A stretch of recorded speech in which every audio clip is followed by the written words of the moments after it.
teori Benggal ini dikemukakan oleh S.Q. Fatimi. Kalau menurut teori ini, Islam datang dari Benggal ke wilayah Indonesia sejak abad ke-11.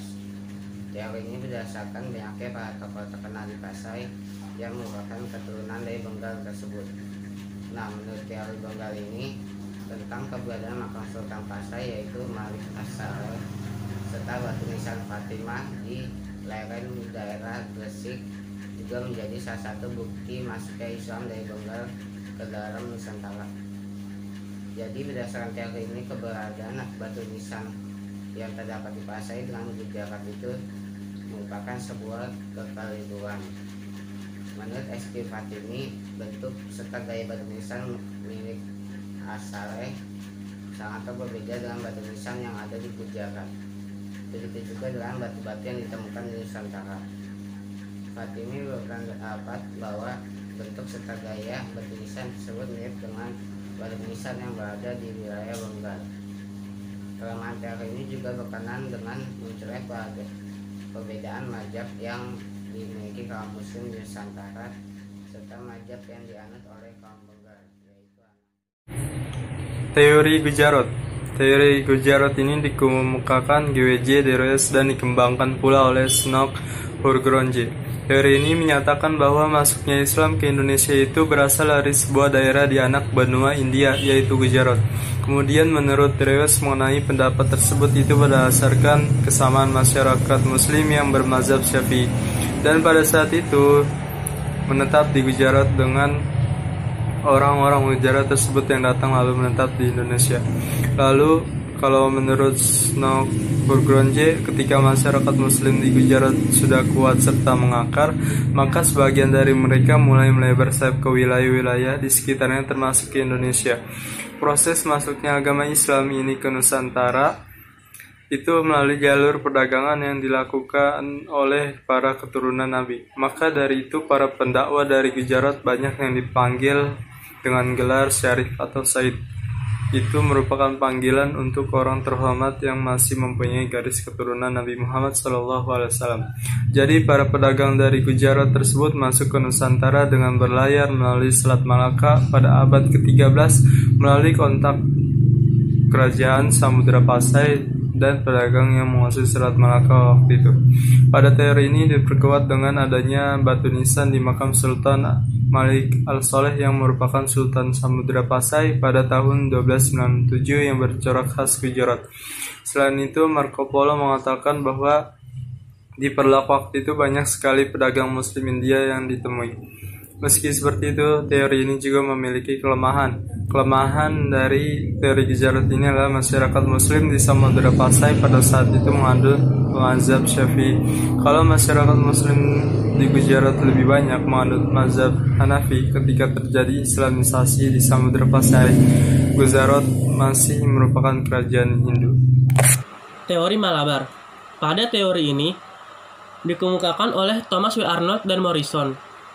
Teori ini mengatakan bahwa Islam itu datang ke Indonesia berasal dari Coromandel serta Malabar.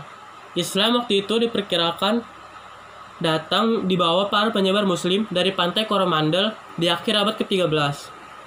Teori ini diperkuat dengan kesamaan mazhab Muslim pada waktu itu di wilayah-wilayah Coromandel dan Malabar yang dianut oleh masyarakat Nusantara. Menurut Morrison, tidak mungkin Islam sudah masuk ke Samudra Pasai pada abad ke-13 karena pada waktu itu Gujarat masih beragama Hindu. Kemudian pada tahun 1298 Gujarat ditakluki oleh kekuasaan Muslim.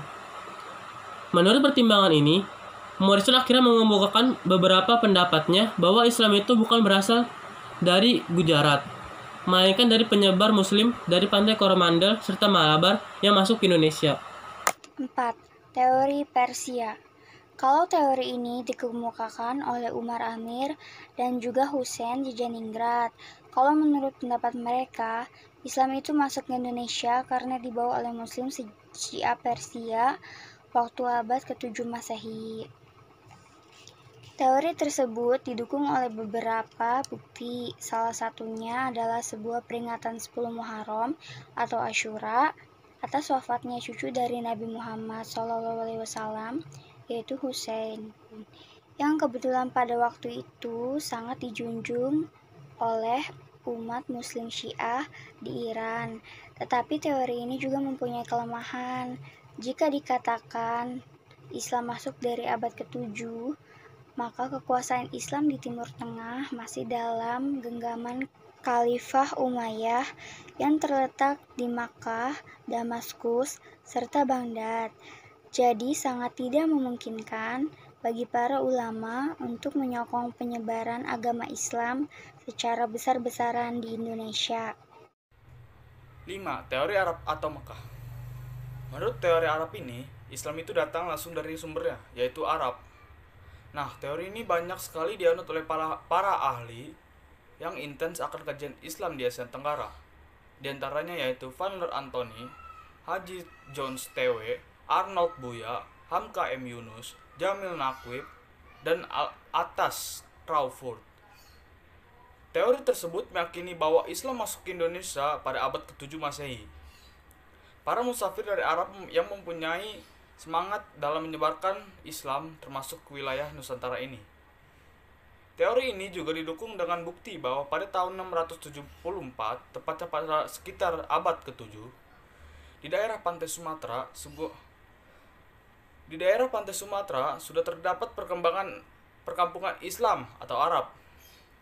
Hal tersebut juga didukung dengan adanya berita Cina yang mengatakan bahwa pedagang dari Arab sudah mendirikan perkampungan di Kanton sejak abad ke-4.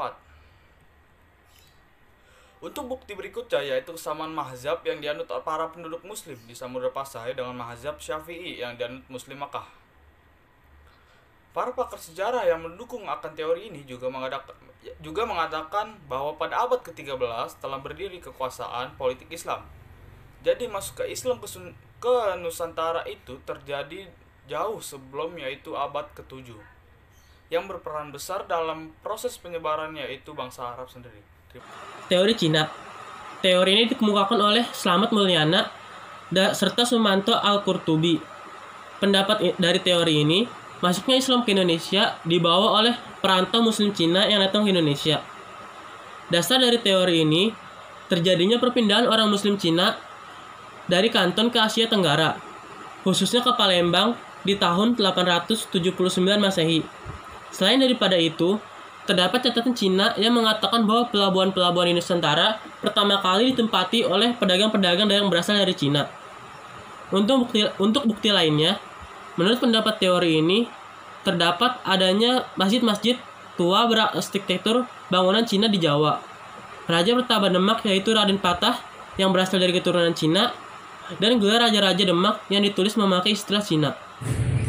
Teori maritim. Pada teori ini dikemukakan oleh ahli sejarah yang berasal dari Pakistan, N.A. Baloch. Teori menyatakan bahwa perluasan Islam di Nusantara itu tidak dapat dilepaskan dari kemampuan umat Islam dalam menelusuri samudera. Pada teori ini tidak menjelaskan asal Islam yang berkembang di Nusantara. Akan tetapi yang jelas menurut teori ini masuknya agama Islam ke Indonesia itu terjadi sekitar abad ke-7 Masehi.